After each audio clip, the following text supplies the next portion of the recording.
For more than a decade, MotoGP fans have been defined by a very specific sound, the piercing scream of a 1000cc inline-4 engine pushed to its absolute limit. It's the noise that echoed through every Marc Marquez charge to victory, every emotional Valentino Rossi goodbye, every impossible save at nearly 360 km/h. That sound, it's about to disappear.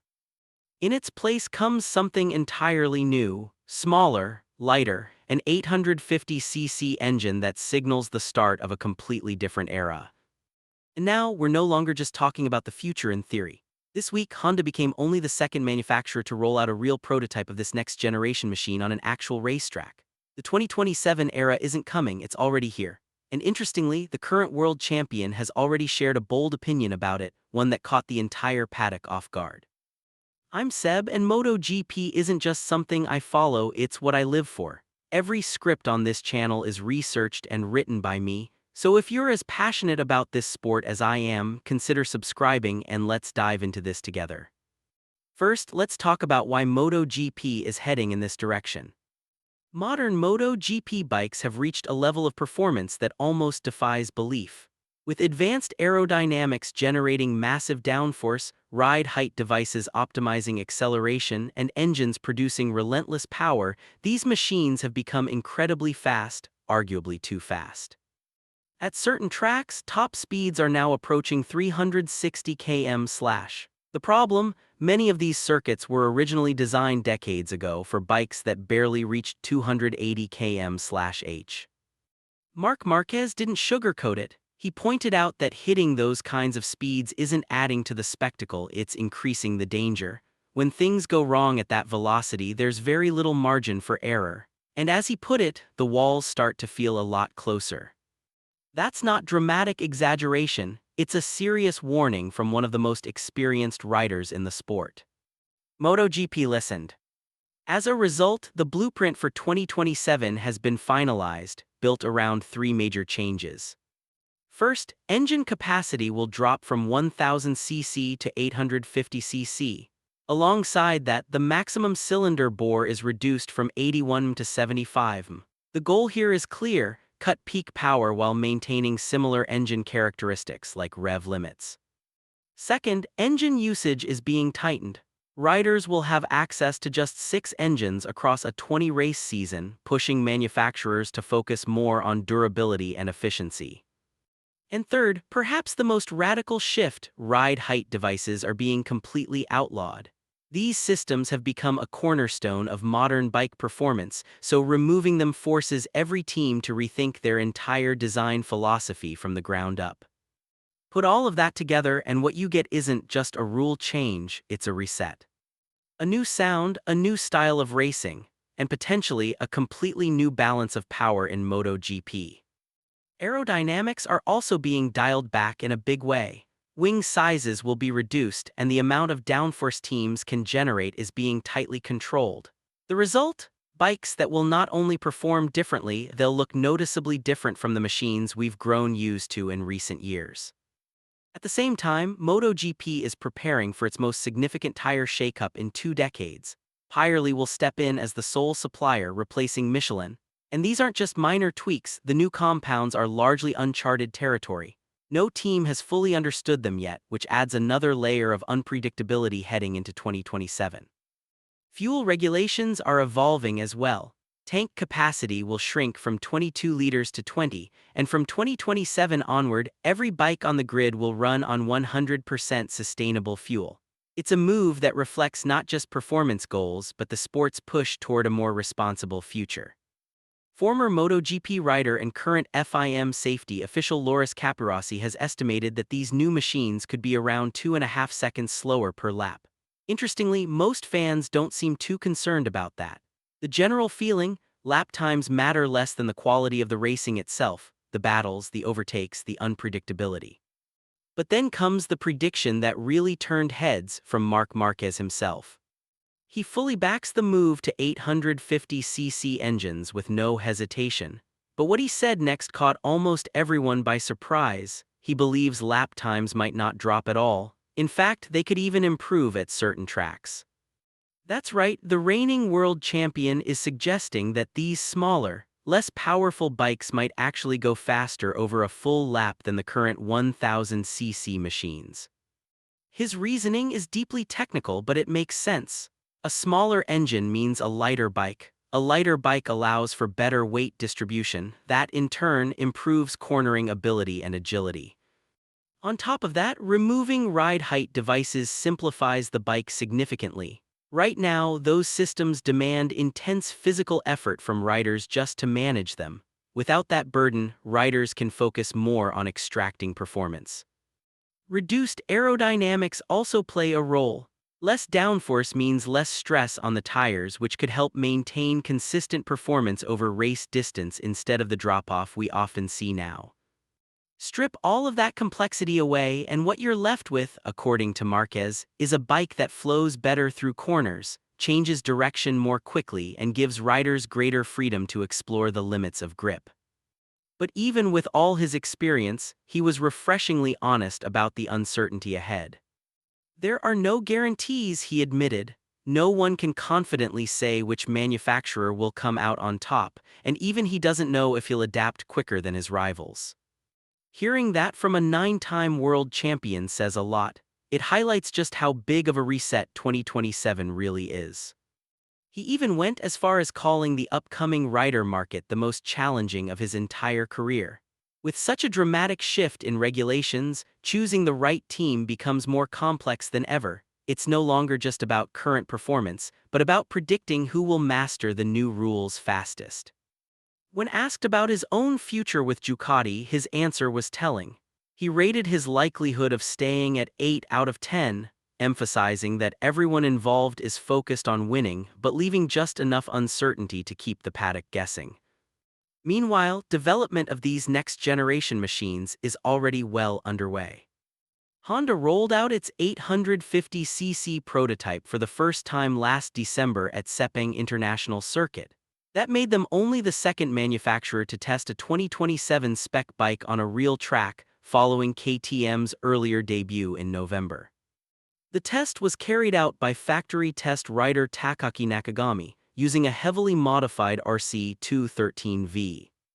This wasn't just a minor update. The bike featured the new 850cc engine, simplified aerodynamics, no ride height devices, and crucially, prototype 2027 tires from Pirelli. That last detail is historic on its own. It marked the first time a Honda MotoGP machine has ever run on Pirelli rubber, a clear sign of just how much is changing. This wasn't just a test session. It was a glimpse into the future, a future that's arriving faster than anyone expected. On Pirelli rubber, something we've never seen before on a Honda MotoGP machine. The test itself didn't exactly unfold under perfect conditions. Sepang was hit with heavy rain, which meant dry track time was limited and consistent data was harder to gather. But despite that, the project was very much up and running. And this week, Honda finally gave fans a first real glimpse behind the curtain, releasing official footage from that test. For the first time, the MotoGP world could both see and hear what the 850cc future actually looks like on track. What stood out most, though, wasn't just the visuals or the sound. It was the immediate reaction from the rider. Takaaki Nakagami stepped off the bike and summed up his first impression in just a few simple words, but they carried serious weight. He described the bike as super light, admitting he was genuinely surprised given the tricky conditions. And overall, his verdict was clear: it felt good, really good. Sometimes that kind of raw, instinctive feedback tells you more than pages of technical data ever could. Behind the scenes, Honda's strategy for navigating this transition period is already taking shape. Nakagami is leading the early development phase of the 2027 prototype, focusing on understanding the new 850cc engine and the unfamiliar Pirelli tires during the opening months of the season. At the same time, Alex Espargaro has a completely different mission: squeezing every last bit of performance out of the current before the 1000cc era officially comes to an end. As Espargaro explained, Nakagami will handle the bulk of the early 2027 development work for the first part of the year. Then, once the prototype reaches a more refined and competitive stage, he'll step in and take over development duties himself later in the season. It's a carefully planned handover, balancing present performance with future progress. Meanwhile, KTM has a slight head start. They were the first team to put a 2027 spec machine on track, which means they've already started building a foundation of real-world data. According to motorsport boss Pit Bearer, early feedback has been extremely positive. Test riders Paul Espargaro and Dani Pedrosa reportedly had a blast during initial runs at the circuit, with lap times described as surprisingly strong for such an early-stage prototype. All of this points to one thing. While 2027 might still seem a little way off, the race to master it is already in full swing. And from what we've seen so far, it's going to change MotoGP in ways we're only just beginning to understand. While some manufacturers have already shown their hand, others are getting ready to join the fight. Ducati and Aprilia, the two brands currently setting the pace in MotoGP, are both targeting a spring debut for their 850cc prototypes. And it won't take long before things get serious. Two dedicated test sessions focused entirely on Pirelli tires are scheduled for June and September. These won't just be low-key development runs either. Every full-time rider on the grid is expected to take part. That means, for the first time, all manufacturers will be able to properly evaluate their bikes on the same 2027 spec rubber in a truly competitive environment. But beyond the technical changes, this is where things get strategically fascinating. Ducati's dominance over the past few years hasn't been accidental. Their success has been built on pushing boundaries, mastering ride height devices, maximizing aerodynamic performance, and integrating electronics in ways no one else could quite match. Now, many of those advantages are being taken off the table. With ride height devices banned, aero heavily restricted, and tighter control over key systems, the rulebook is effectively forcing every team, especially Ducati, back to the drawing board. Even Gigi D'Allegna openly acknowledged this shift during the season launch. He noted that the new regulations are specifically designed to stop manufacturers from coming up with overly unconventional innovations. Reading between the lines, it almost sounds like an admission. Ducati's recent success has come from doing exactly that, thinking differently, taking risks, and creating solutions no one else saw coming. 5 straight championship-winning seasons built on bold, sometimes unexpected engineering ideas. But now that door has been partially closed. And Ducati knows it. CEO Claudio Domenicali was careful with his wording when discussing 2027. He emphasized that the upcoming bikes will be entirely new and that the racing department is focused on delivering a machine that performs at the right level. Not the most dominant bike, not something that rewrites the rulebook again, just the right level. That subtle shift in tone says a lot. For the first time in years, Ducati isn't talking like the clear favorite. They're talking like everyone else, preparing for a reset where past advantages may not carry forward. And that's what makes 2027 so compelling. Because when the rules change this dramatically, history stops mattering quite so much, and the entire grid gets a chance to start again. For a brand that hasn't let a rider's title slip away since 2021, that kind of cautious tone speaks volumes.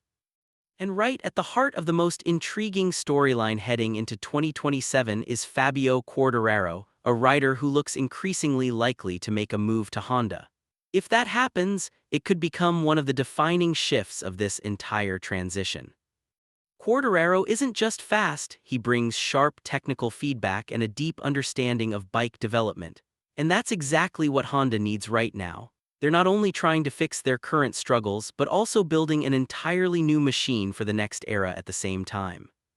Now think about this. If Honda's early 850cc prototype, the same one Takaki Nakagami described as super light, turns out to be even remotely competitive when 2027 begins, and if Quartararo plays a key role in shaping its evolution during the second half of this season. Then suddenly the narrative flips. The manufacturer that has arguably struggled the most in recent years could end up being the one best positioned to take advantage of this complete reset. That's not a certainty, it's not even a firm prediction. But it is one of the most fascinating what-if scenarios MotoGP has produced in a long time. Because based on the footage we've just seen, that new 850cc machine already looks and sounds like something different, lighter, sharper, more agile than anything currently on the grid. And whatever the outcome, we won't have to wait long to find out how this all plays out. So now it comes down to you. Is Marc Marquez right? Could these 850cc bikes actually match or even beat the lap times of today's 1000cc monsters? Does Honda's early start give them a real edge going into 2027? Or will Ducati, with all its engineering depth and experience, once again arrive exactly when it matters most? And overall, who stands to gain the most from this reset, and who has the most to lose?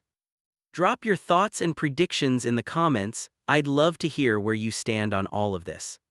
If you enjoyed this deep dive, hit like and subscribe for more MotoGP content. I'll see you in the next one.